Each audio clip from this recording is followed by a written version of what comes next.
Mga kapuso, ongoing po ang pamimigay ng relief goods ng GMA Kapuso Foundation sa 3 evacuation center sa North at East Fairview, Quezon City para sa 1,500 pamilya. Mamamahagi rin ang Kapuso Foundation ng tulong mamayang hapon sa Dinalupihan at Hermosa, Bataan.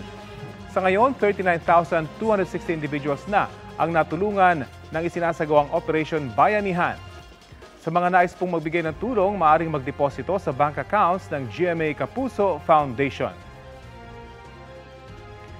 Pwede rin magpadala sa Cebuana Luwilier.